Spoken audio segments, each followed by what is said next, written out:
Welcome to our next episode of Leading Ladies, a conversation with women who are leading in their professions and in their lives. Today, we're opening the door with this leading lady. Please welcome Molly Kirkland. Hi, Molly. Thanks for coming. Hi, thanks for having me.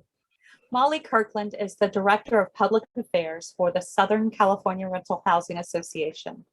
Molly is responsible for coordinating legislative advocacy, public affairs, and community outreach activities, all on behalf of the association's rental housing industry members. Molly joined the association in 2012. Prior to Southern California Rental Housing Association, she worked for the San Diego Association of Realtors, SDAR, for over 7 years. She was originally in the Government Affairs Department. In January of 2009, she took over as Director of Communications for the organization. Prior to SDAR, she served as a field representative for California State Assembly member Howard Wayne. She's a graduate of San Diego State University, go Aztecs, receiving her Bachelor of Arts in Political Science. Molly, I've known you for a really long time, and I think I had some idea of all of that, but wow, you've been leading for a long time. Yes, well, thanks for reminding me how long I've been on this planet, but yes, yeah, very lucky too. So Molly, you have chosen a field that can be pretty tough to navigate at times. You probably had no idea what you were getting into when you graduated from state. I wanted to know about the person who had the biggest impact on you as a leader. Yeah, well, I certainly had no idea what I was getting into when I picked political science. You never know where you're going to end up with that. So it's definitely been interesting. But my influences, I wouldn't say it's just one person. It's a subset of people, and it is the women on my mom's side of the family. My grandmother came here, very young from Mexico, and her younger sisters, although she didn't, her younger sisters ended up pursuing college education, became educators in some cases. And even my grandmother at one point really kind of bucked the system. And when the school district said that my mother and her sister couldn't attend a certain school because of their background, she put her foot down. And that kind of translated down to my mother and my aunt. And they also pursued college education, which, in their day, because they're a bit older, college wasn't always something that a woman did, and certainly not necessarily a woman of their background. So they really did kind of buck the system. They kind of led the way. Despite them all mostly being educators, I never wanted to be a teacher, but I definitely was inspired by the fact that they wanted to do that, and they wanted to, help people, whether it was young kids or college age people, further their education. Ironically, now I end up teaching a lot in my role here at the association. So I tried to get away from it, but ultimately I fell into it. And I think I'm pretty grateful that I have a family that has a lot of education background, because it certainly helped me. What a great story, Molly. Thank you for sharing that. I didn't know that. And as you were speaking, all I could think was she didn't want to be an educator, but look at her now. That's pretty much all you do. Yeah. Is educate others. And thank heaven you have chosen that, and you've chosen to be with the association. So what are some of the most important decisions you make as a leader within SCRHA?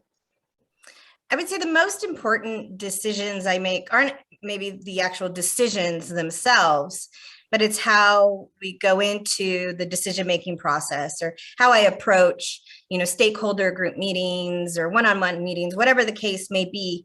It's that you go in with an open mind, and you're there in the spirit of compromise. In this day and age, especially, nobody's going to get exactly what they want out of things, certainly not in this industry. And so I think I just have to take a step back and remember we're all people. And when you get together and you discuss things, you may not always agree, but how you carry yourself when you're in that decision-making process, I think, is as important, if not more important, than the actual decisions that you might be making at some point. So I think that this is an interesting question and can often be really tough for people. How transparent do you think a leader should be? And is it okay for the team to know about your personal challenges? I think you should be fairly transparent. I deal with government, so I'm all, transparency is pretty important. And I think that's important, from your superiors or your leaders in any capacity. You should be transparent. Now, there's a fine line. You don't want to get into TMI type scenarios, but you should be transparent. Part of being a leader is being human and letting people know that you deal with the same ups and downs that they do, letting people know of your challenges that you've overcome in life or that you're dealing with at the same time. It just makes you human to everybody else. And if you can overcome things and show the folks that you're leading that you can do that, then I think that inspires them a little bit, and it makes them say, you know what, that person is just like me in so many regards. And I can do just as much as they're doing. And you know what, we can work together and lead as a team. I just think there's so much that comes from really kind of removing that wall, if you will, and opening up. Yeah, I like that. That's a really great way to put that, Molly. So you and I both know that we encounter up and coming people who want to be leaders and people who are stepping into leadership positions for the first time. What advice would you give someone who's stepping into a leadership position for the first time? I would say first, take a deep breath, take a step back, and don't think about the fact solely that you're being a leader or you're in a leadership position. Do the work, do it well, go into it with a positive attitude, and, kind of like what's on your screen, listen to Doing Good Matters, do the right thing.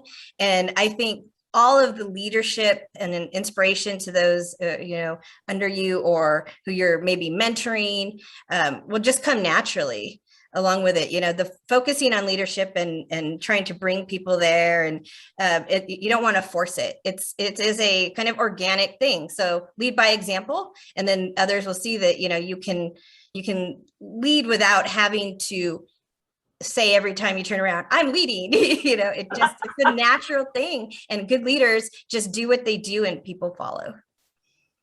I love that, Molly. I want to thank you for joining us today and ask you what your favorite leadership quote is and what does it mean to you? Okay, I will tell you the truth. I don't know that this is actually a leadership quote, but a few years back in San Diego, I went to the Scottish festival, and my last name is Kirkland. It's Scottish. I decided I was going to get the little printout, with history of your name and your coat of arms and that kind of thing. And the very last thing in this page-long, history is the family motto, or the family crest motto, and it is facta non verba, which means deeds, not words. Oh. And it was like, I couldn't find fewer words to sum up how I kind of approach that than those three words. It's everything. You can talk the talk, but you really got to walk the walk. And I think what you do in life, whether it's in your professional life or in your personal life, really kind of defines who you are. And so I try to live by the Kirkland motto, deeds, not words. That's extremely impactful. And yes, it's definitely a leadership quote. Thank you for sharing that with us. It's been really fun getting to know you even just a little bit better. Like I said, we've worked together for so many years, and I guess I've never asked you these types of questions before. And by the way, I might say I really enjoy leading with you.